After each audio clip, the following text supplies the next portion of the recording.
Hello dear student, વિજય nursing ક્લાસીસના online YouTube platform પર તમારું હાર્દિક સ્વાગત છે.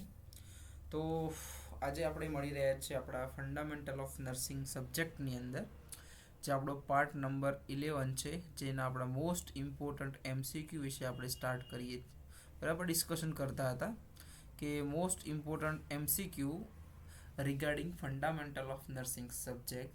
બરાબર, આગળ જે આપણે પાર્ટ 10 ફંડામેન્ટલ ઓફ નર્સિંગ સબ્જેક્ટની અંદર જે MCQ કર્યા છે, એક મોસ્ટ ઇમ્પોર્ટન્ટ MCQ તમારી એક્ઝામ પર્પઝ માટેના હતા.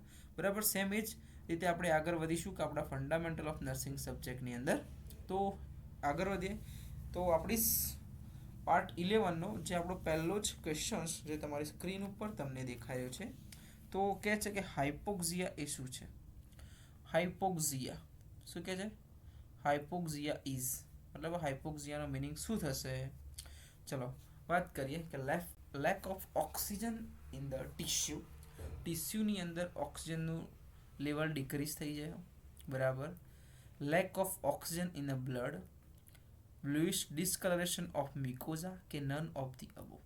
બરાબર, તો વાત કરીએ કે બ્લુઇશ ડિસ્કલરેશન્સ ઓફ મ્યુકોઝા, એને આપણે કહી શકીએ સાયનોસિસની કન્ડિશન કહી શકીએ. શું કહી શકીએ એને? સાયનોસિસની કન્ડિશન તમે એને કહી શકો. Lake of oxygen in the blood, એને તો તમે હાઇપોક્સેમિયા કહો છો. શું કહો છો તમે એને? હાઇપોક્સેમિયા. ઓકે, જ્યારે ટિશ્યુની અંદર ઓક્સિજનનું લેવલ ડિક્રીઝ થઈ જાય ત્યારે આપણે એને હાઇપોક્સિયાની કન્ડિશન કહીએ. શું કહે છે આપણે? હાઇપોક્સિયા કહીએ છીએ. તો યાદ રાખજો, ઓપ્શન એ આપણો રાઈટ આન્સર થશે. હાઇપોક્સિયા મતલબ કે lack of oxygen in the tissue, that is called hypoxia. શું કહેવાય? હાઇપોક્સિયા. જ્યારે બ્લડની અંદર ઓછું થશે ત્યારે ઓક્સિજન લેવલ ઓછું થાય, એને આપણે હાઇપોક્સેમિયા કહીએ છીએ. શું કહે છે એને? હાઇપોક્સેમિયા કહીએ છીએ. ચલો, નેક્સ્ટ ક્વેશ્ચન છે આપણો કે the nurse is collecting data on a patient with a ruptured appendix. એક એપેન્ડિસાઇટિસનું પેશન્ટ હતું જેની અંદર એપેન્ડિક્સ શું થઈ છે? એની રપ્ચર્ડ થઈ ગઈ છે. દેટ ઇઝ પેઇનફુલ, અને શું થાય છે? પેઇનફુલ છે. Where would the nurse expect the patient's pain to located. એમ કહેવા માગે છે કે જે રપ્ચર એપેન્ડિક્સનું જે પેશન્ટ આવેલું છે એને પેઇનનો પ્રોબ્લેમ છે, તો પેઇન કઈ જગ્યાએ, એનું લોકેશન કયું હશે, આપણને એવો ક્વેશ્ચન્સ પૂછે છે. બરાબર, તો દરેકને ખબર હશે કે એપેન્ડિક્સનું લોકેશન્સ કયું હોય છે. એપેન્ડિક્સ આપણને કઈ જગ્યાએ જોવા મળે છે? તો આપણને જોવા મળે છે રાઈટ લોઅર ક્વોડ્રન્ટ્સની અંદર આપણને શું જોવા મળે છે? એપેન્ડિક્સ જોવા મળે છે. તો જ્યારે એપેન્ડિક્સ રપ્ચર્ડ થઈ જશે, શું થશે? એપેન્ડિક્સ રપ્ચર્ડ થશે ત્યારે આપણને પેઇન ક્યાં જોવા મળશે? ત્યારે પણ પેઇન આપણને કઈ જગ્યાએ જોવા મળશે? તો રાઈટ લોઅર ક્વોડ્રન્ટ્સની અંદર જોવા મળશે. અને રપ્ચર્ડ એપેન્ડિક્સ હોય કેવી? તો રપ્ચર્ડ એપેન્ડિક્સ હોય એનું કોમ્પ્લિકેશન શું થઈ શકે છે? રપ્ચર્ડ એપેન્ડિક્સનું કોમ્પ્લિકેશન શું થઈ શકે છે? તો કોમ્પ્લિકેશન થઈ શકે છે પેરીટોનાઇટિસ. શું થઈ શકે છે? પેરીટોનાઇટિસ, ઇન્ફ્લામેશન્સ ઓફ ધી પેરિટોનિયમ. બરાબર, એ એપેન્ડિક્સનું રપ્ચર્ડ એપેન્ડિક્સ, યાદ રાખજો કયો વર્ડ યુઝ કરું છું? રપ્ચર એપેન્ડિક્સનું મોસ્ટ કોમન કોમ્પ્લિકેશન હોઈ શકે છે પેરીટોનાઇટિસ. શું હોઈ શકે છે? પેરીટોનાઇટિસ, યાદ રાખજો. બીજું કે રપ્ચર એપેન્ડિક્સની અંદર એક મેકબર્ની સાઇન જોવા મળે છે. બરાબર, એપેન્ડિસાઇટિસની અંદર કેવું સાઇન જોવા મળે છે? તો એક મેકબર્ની સાઇન જોવા મળે છે. કયું સાઇન જોવા મળે છે? તો મેકબર્ની સાઇન જોવા મળે છે.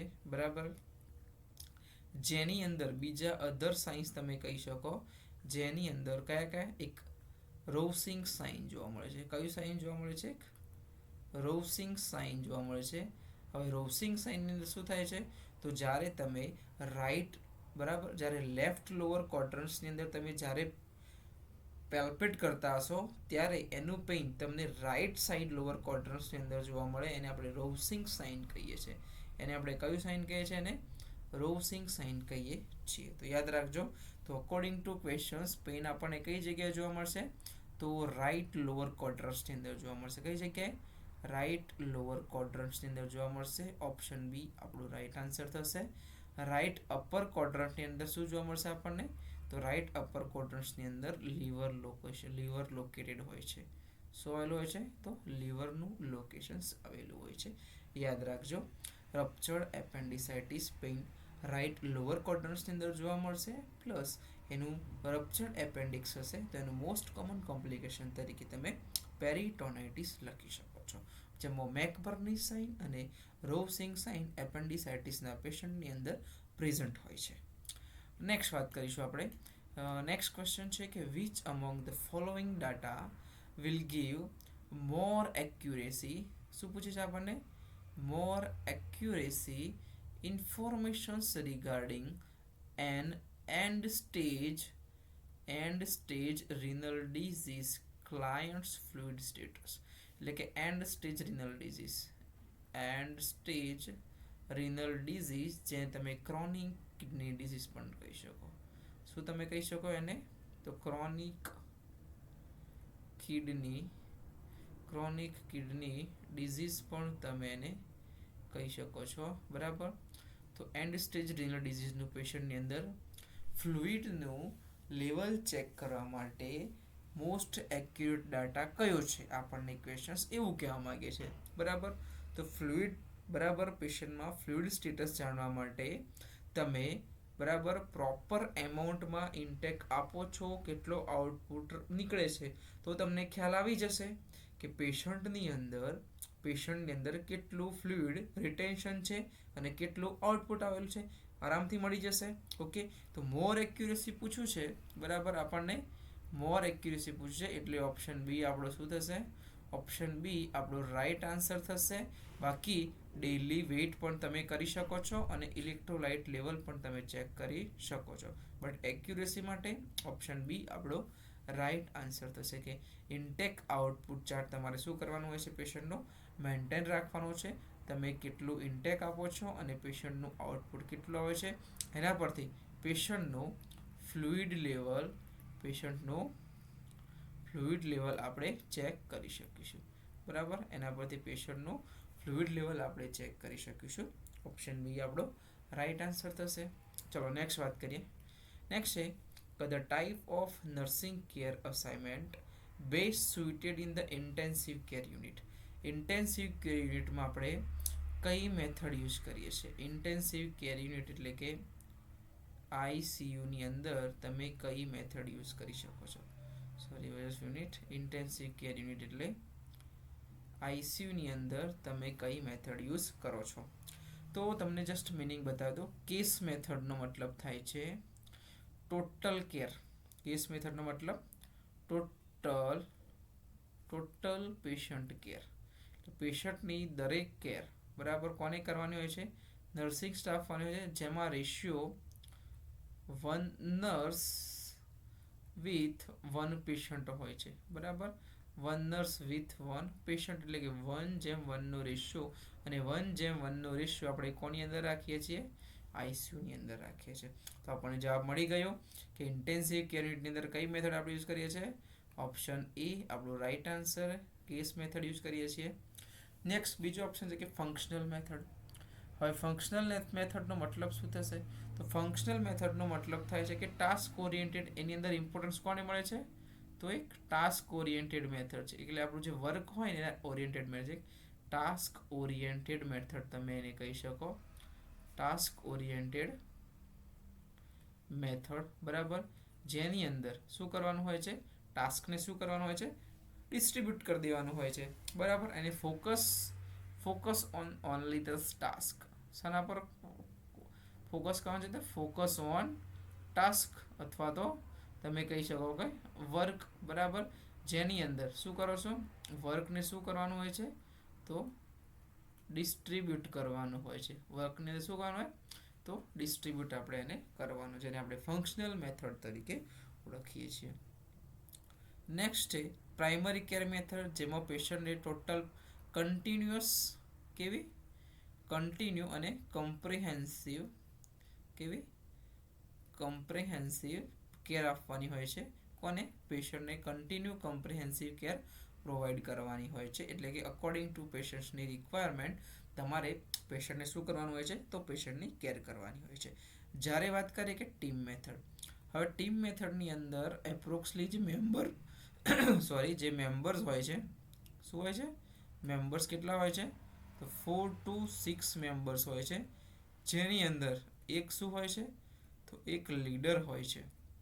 હવે લીડર કોણ હોઈ શકે તો જે પણ રજિસ્ટર્ડ નર્સ હોય એ લીડર હોઈ શકે, જેના અંડરમાં 4 to 6 શું હોય છે તો લાયસન્સ પ્રેક્ટિશનર્સ નર્સ હોય છે. એટલે કે લાયસન્સ પ્રેક્ટિશનર્સ વર્સ, એટલે કે ફોર એક્ઝામ્પલ તમને કહું કે એક માની લો કે એક નર્સ છે, બરાબર, એક નર્સ છે, બરાબર, અને એની અંડરમાં 4 to 6 કોણ હોય છે તો 4 to 6 અસિસ્ટન્ટ હોય છે. કેવા કોણ હોય છે અસિસ્ટન્ટ. હવે અસિસ્ટન્ટ્સની અંદર તમે કહી શકો કે ઓટી આસિસ્ટન્ટ પણ હોઈ શકે છે, બરાબર, કેવા ઓટી અસિસ્ટન્ટ પણ હોઈ શકે છે. એટલે કે એક જે હોય નર્સ જે લીડર હોય છે એક રજિસ્ટર્ડ નર્સ હોય છે અને એની અંડરમાં કામ કરવાવાળા 4 to 6 જે મેમ્બર્સ હોય છે કેવા તો લાયસન્સ પ્રેક્ટિશનર્સ હોય. એટલે કે એક રજિસ્ટર્ડ નર્સ હોય તો એની નીચે ફોર એક્ઝામ્પલ એએનએમ વાળા હોઈ શકે. કેવા એએનએમ વાળા જે સ્ટાફ હોય છે એ, એટલે કે એક રજિસ્ટર્ડ નર્સ થઈ એના અંડરમાં 4 to 6 તમે એએનએમ સ્ટાફને લઈ અને જે કામ કરાવડાવો છો દરેકને શું કરી દો તમે કામ ડિફરન્ટ અલગ અલગ કામ આપી દો છો.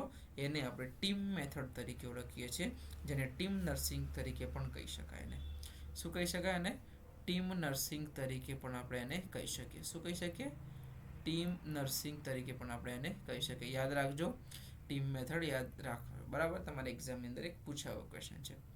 ચલો નેક્સ્ટ વાત કરીએ.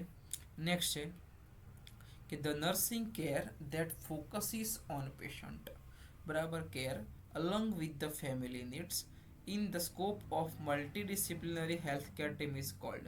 બરાબર, કહેવા મતલબ શું થાય કે ટોટલી જે નર્સિંગ સ્ટાફ હોય છે એ શું કરે છે the nursing care that focuses on patient care. કોની ઉપર ફોકસ કરવાનું છે તો focuses on patient care along with family needs. કોની જરૂર પડે છે, ફેમિલીની જરૂર પડે છે.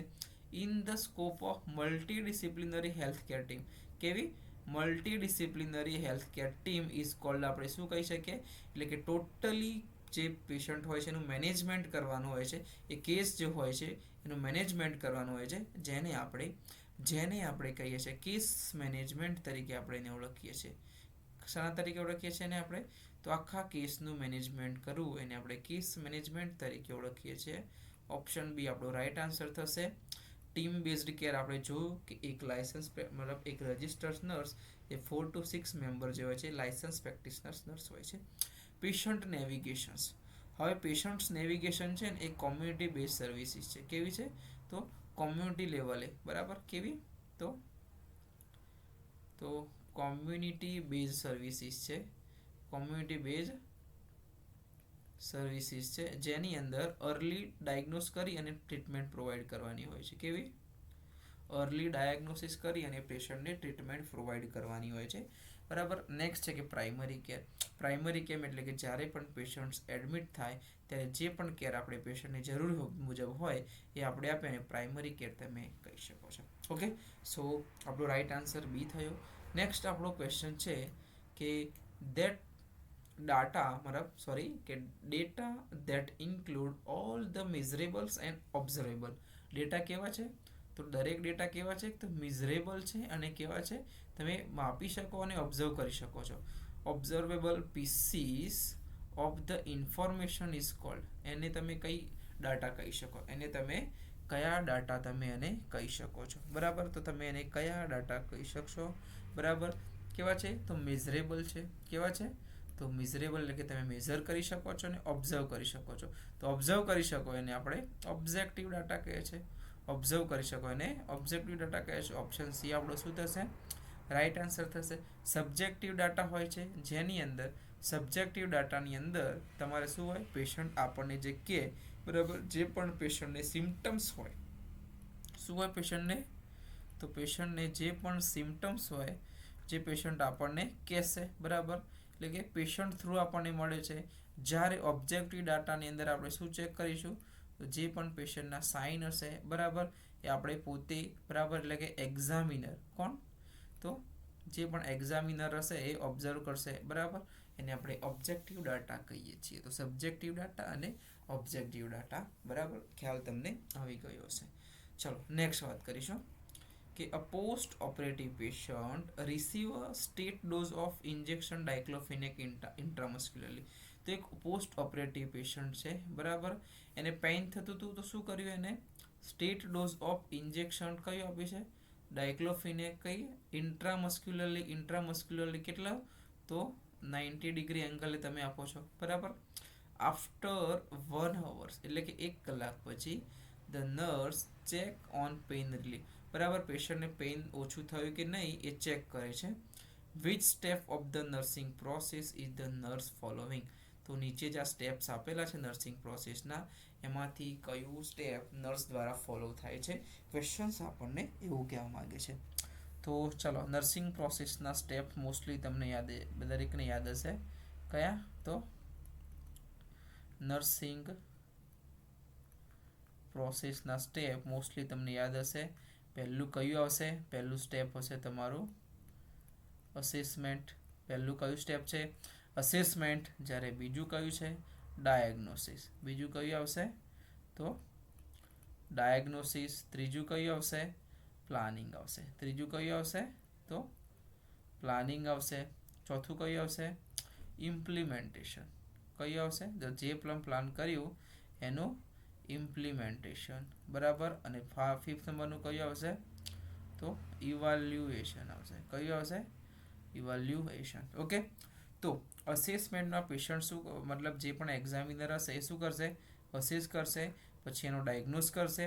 ડાયગ્નોસ થઈ ગયું પછી શું કરશે તો જે પણ પ્લાન હશે બરાબર બરાબર એ ડાયગ્નોસિસને રિઝોલ્વ કરવા માટે એનું પ્લાનિંગ કરશે. પ્લાનિંગ પછી એનું ઇમ્પ્લિમેન્ટેશન અને ઇમ્પ્લિમેન્ટેશન કર્યા પછી બરાબર એનું ઇવાલ્યુએશન કરશે.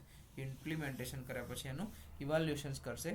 તો આપણને બરાબર ડાયગ્નોસ થઈ ગયો છે કે પોસ્ટ ઓપરેટિવ છે બરાબર. બીજું પ્લાન થઈ ગયું ઇમ્પ્લિમેન્ટેશનની અંદર ઇન્જેક્શન પણ અપાઈ ગયું છે. બટ ઇવાલ્યુએશન કે જે ફીડબેક મળ્યો કે નહીં મળ્યો ચેક કરવું એને આપણે ઇવાલ્યુએશન કરશું. ફીડબેક મળે છે કે નથી મળતો એ ચેક કરવા માટે આપણે ઇવાલ્યુએશન કરીએ છીએ જેને આપણે બરાબર. તો આપણા અકોર્ડિંગ ટુ ક્વેશ્ચન્સ પ્રમાણે આપણે ઇવાલ્યુએશન કરીએ છીએ કે પેશન્ટને પેઇન જે રિલીફ થયું કે નહીં ચેક કરે છે એને આપણે ઇવાલ્યુએશન કહીશું. એટલે કે ઓપ્શન એ આપણું રાઈટ આન્સર થશે. ઓપ્શન એ શું થશે રાઈટ આન્સર થશે. ઇમ્પ્લિમેન્ટેશન છે પ્લાનિંગ અને અસેસમેન્ટ બરાબર. યાદ રાખજો કે ક્વેશ્ચન્સ પ્રમાણે આપણું ઇવાલ્યુએશન શું થશે આપણો રાઈટ આન્સર થશે. ચલો નેક્સ્ટ જઈએ. An example of objective data. હવે મેં તમને કીધું કે ઓબ્જેક્ટિવ ડાટાની અંદર આપણે શું કરે છે અસેસ મતલબ ચેક કરે છે ઓબ્ઝર્વ કરે છે. એટલે જે પણ પેશન્ટના સાઇન હોય એને આપણે ચેક કરીશું બરાબર. જેમાં ફિલિંગ ઓફ વરી મતલબ પેશન્ટ્સ આપણને કહેશે એ સબ્જેક્ટિવ ડાટા છે. પેશન્ટ કહેશે કે ઇચિંગ થાય છે બરાબર. તો ઇચિંગ થાય છે પેશન્ટ્સ આપણને કહે છે તો એ સબ્જેક્ટિવ ડાટાની અંદર લઈ શકો તમે. પેશન્ટને નોઝિયા આવે છે બરાબર. પેશન્ટને નોઝિયા હોય છે વોમિટિંગ હોય છે એ શું કહી શકો તમે એને તો કહેશે પેશન્ટ. અગર પેશન્ટ આપણને કહે છે તો આપણે એને સબ્જેક્ટિવ ડાટાની અંદર તમે લઈ શકો. કેવા સબ્જેક્ટિવ ડાટાને લઈ શકો. જ્યારે ડિસકલરેશન ઓફ ધી સ્કિન પેશન્ટની જે સ્કિન હશે એ કેવી બ્લુઇશ ડિસકલરેશન થઈ ગઈ હશે તો એને આપણે ઓબ્જેક્ટિવ ડાટાની અંદર લઈશું. એટલે કે ઓપ્શન સી આપણો શું થશે રાઈટ આન્સર થશે. કેમાં લઈશું આપણે તો આપણે એને ઓબ્જેક્ટિવ ડાટાની અંદર લઈશું. તો ઓપ્શન સી આપણો રાઈટ આન્સર થશે. નેક્સ્ટ છે કે ટાઈપ ઓફ અસેસમેન્ટ બરાબર. નેક્સ્ટ ક્વેશ્ચન કયું છે કે type of assessment in which more data is collected about already identified problems બરાબર. પેશન્ટનો પ્રોબ્લેમ્સ હોય છે ઓલરેડી આઈડેન્ટિફાઈડ થઈ ગયો છે બટ એ પ્રોબ્લેમ્સના રિલેટેડ આપણે મોર ડાટા એટલે કે વધારે ડાટા બરાબર વધારે ઇન્ફોર્મેશન્સ આપણે એમાં કલેક્ટ કરવાની છે પેશન્ટની કન્ડિશનના રિલેટેડ. પેશન્ટનો જે પ્રોબ્લેમ્સ હોય છે એના રિલેટેડ આપણે વધારે ડાટા ભેગા કરીએ છીએ તો એને આપણે કયા ટાઈપનું અસેસમેન્ટ કહીએ છીએ. તો વાત કરું કે ઇનિશિયલ અસેસમેન્ટનો મતલબ થાય છે બરાબર. એક જ મિનિટ. ઇનિશિયલ અસેસમેન્ટનો મતલબ થશે કે પેશન્ટ જ્યારે એડમિટ થાય ક્યારે પેશન્ટ એડમિટ થાય બરાબર એ વખતે તમે જે પણ ડાટા લો છો, એટલે કે એડમિશન ડાટા જે હોય છે, પેશન્ટ એડમિશન ડાટા, જેને આપણે ઇનિશિયલ અસેસમેન્ટ કહી શકીએ, બરાબર. સેકન્ડ છે કે ફોકસ્ડ અસેસમેન્ટ. હવે ફોકસ અસેસમેન્ટની અંદર બરાબર શું કરવાનું હોય છે, તો ફોકસ ઇઝ ઓન પ્રોબ્લેમ. શું કરવાનું છે, focus on problems and collect more data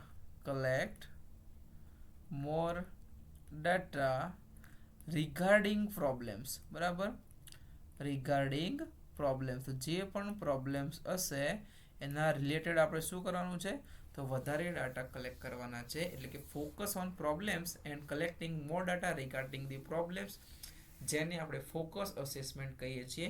તો આપણા ક્વેશ્ચન્સમાં છે કે more data is collected about already identified problems, જેને આપણે ફોકસ અસેસમેન્ટ કહી શકાય, બરાબર, જેને આપણે ફોકસ અસેસમેન્ટ તરીકે ઓળખીએ. એટલે ઓપ્શન બી આપણો રાઈટ આન્સર થશે.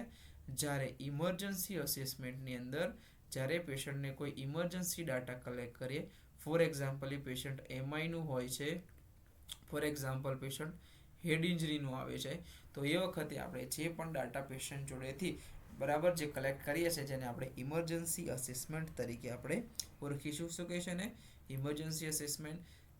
ફોર્થ નંબરમાં છે કે ટાઈમ લેપ્સ્ડ અસેસમેન્ટ.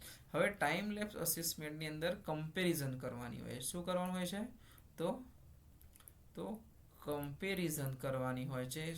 કોની વચ્ચે, તો કમ્પેરિઝન્સ બિટવીન ક્લાયન્ટ સ્ટેટસ, બરાબર, જે ક્લાયન્ટ એટલે કે પેશન્ટ આપણને જે કહેશે એ પ્લસ જે બેઝ લાઇન ડાટા હોય છે, બરાબર, જે પણ બેઝ લાઇન ડાટા આપણે કલેક્ટ કર્યા હોય છે, તો બેઝ લાઇન ડાટા અને ક્લાયન્ટ એટલે કે પેશન્ટના ડાટાને આપણે શું કરીશું, કમ્પેર કરીશું, જેને આપણે ટાઈમ લેપ્સ અસેસમેન્ટ કહીએ છીએ. જેને આપણે શું કહીએ છીએ, તો ટાઈમ લેપ્સ અસેસમેન્ટ તરીકે આપણે ઓળખીએ છીએ. તો યાદ રાખજો કે આ હતા આપણા અસેસમેન્ટના ટાઈપ્સ, જે મેં તમને અલગ અલગ રીતે ભણાવેલા છે, બરાબર. ઓકે, તો આપણો ક્વેશ્ચન્સ હતો કે જે પ્રોબ્લેમ્સ હોય એના રિલેટેડ મોર ઇન્ફોર્મેશન્સ આપણે કલેક્ટ કરવી, જેને આપણે ફોકસ અસેસમેન્ટ તરીકે આપણે એને ઓળખીએ છીએ. ચલો નેક્સ્ટ વાત કરીશું. નેક્સ્ટ છે કે ફોર અસેસિંગ ઇન્ગ્વાઇનલ હર્નિયા. શું કરવાનું છે પેશન્ટને આપણે, તો ઇન્ગ્વાઇનલ હર્નિયાનું શું કરવાનું છે, assessment. Vote the physician do, બરાબર. તો કઈ રીતે અસેસ કરશે, જે પણ ડોક્ટર્સ આવે છે એ કઈ રીતે અસેસ કરશે. Lie down with leg flex, sit in squatting position and bear down, okay, stand erect with hand draw behind the back and sit on chair with hand draw behind the neck. બરાબર, સીટમાં એટલે કે ચેરમાં બેસી અને બંને હાથ આપણે પાછળ back side મૂકી દઈશું, એ બરાબર એ પોઝિશનમાં હશું ત્યારે આપણે ઇન્ગ્વાઇનલ હર્નિયા છે ચેક કરી શકીશું. હવે ઇન્ગ્વાઇનલ હર્નિયાને મતલબ તો ખબર જ છે કે જે આપણો ઇન્ગ્વાઇનલ રિજન્સ હોય છે, કયો, તો જે પણ ઇન્ગ્વાઇનલ જે રિજિયન હોય છે, બરાબર, ત્યાંની જે વોલ હોય છે, બરાબર, જે એબ્ડોમિનલ મતલબ કે જે ઇન્ગ્વાઇનલ વોલ હોય છે, ત્યાંથી ઇન્ટરનલ ઓર્ગન શું થશે, પ્રોટ્રુડ થશે. શું થશે, તો પ્રોટ્રુડ થશે અને બહારની સાઈડ આવશે, જેને આપણે ઇન્ગ્વાઇનલ હર્નિયા તરીકે એને ઓળખીએ છીએ, બરાબર.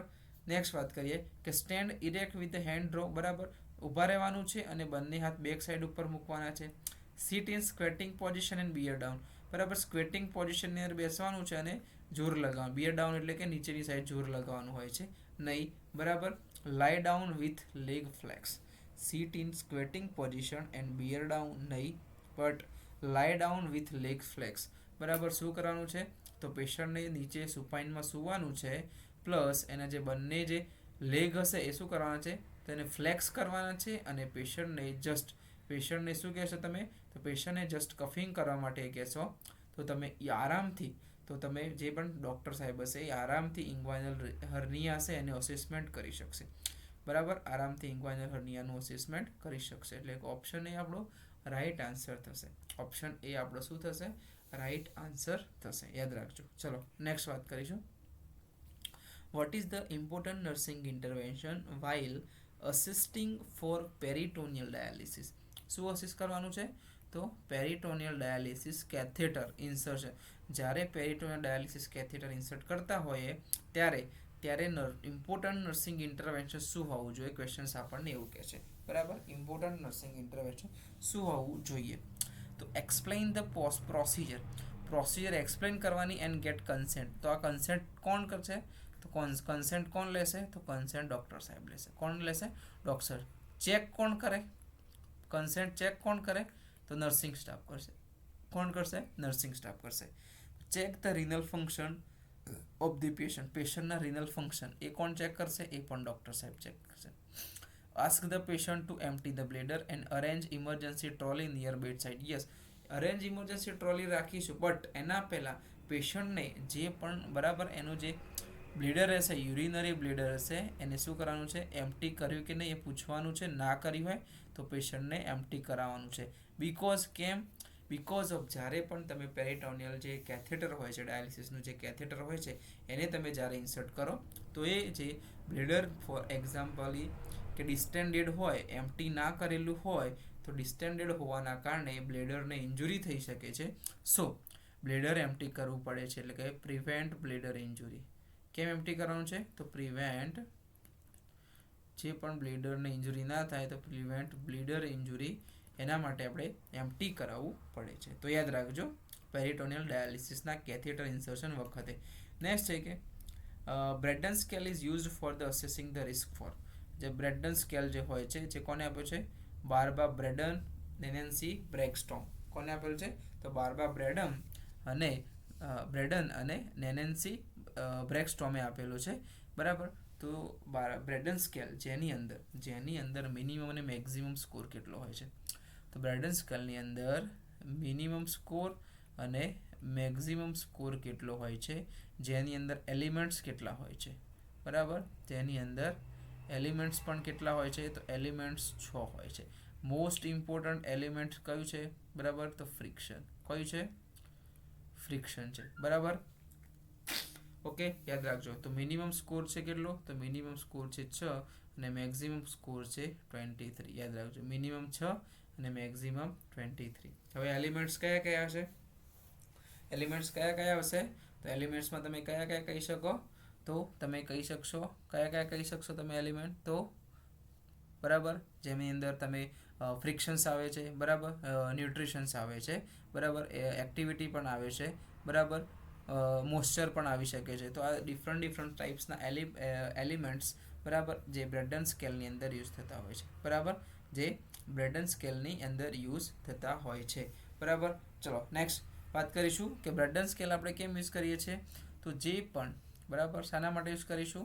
તો પ્રેશર અલ્સર, અથવા તો તમે એને કહી શકશો બેડ સોર. શાના માટે કહી શકો તમે? બેડ સોર, અથવા તમે એને કહીશો ડેક્યુબાઇટિસ અલ્સર. શું કહીશો તમે એને? તો ડેક્યુબાઇટસ જે પણ અલ્સર હશે એના અસેસમેન્ટ માટે, બેડ સોરના અસેસમેન્ટ માટે અને પ્રેશર સોરના અસેસમેન્ટ માટે, એટલે કે ઓપ્શન એ માટે આપણે બ્રેડન સ્કેલ યુઝ કરીએ છીએ. કયો? બ્રેડન સ્કેલ યુઝ કરીએ છીએ. ના કે આપણે ડાયાબિટીસ મેલાઇટસ માટે, હાઇપરટેન્શન માટે, યુરિનરી ટ્રેક્ટ ઇન્ફેક્શન માટે યુઝ નથી કરતા. યુરિનરી ટ્રેક્ટ ઇન્ફેક્શન એ most common hospital acquired infection છે. કયું છે? તો most common hospital acquired infection તરીકે મેં UTI તમે લઈ શકો છો. ચલો નેક્સ્ટ વાત કરીએ કે first step of nursing process, બરાબર. First step of nursing process કયું હોઈ શકે? તો મેં તમને આગળ 5 એલિમેન્ટ્સ લખાયા, બરાબર. 5 નર્સિંગ પ્રોસેસના 5 એલિમેન્ટ્સ લખાયા, જેની અંદર અસેસમેન્ટ લખાયું, ડાયગ્નોસિસ લખાયું, બરાબર, પ્લાનિંગ લખાયું, ઇમ્પ્લિમેન્ટેશન અને ઇવાલ્યુએશન લખાયું. તો ફર્સ્ટ સ્ટેપ કયું છે આપણું? અસેસમેન્ટ. તો ફર્સ્ટ સ્ટેપ તમારું કયું હશે? અસેસમેન્ટ.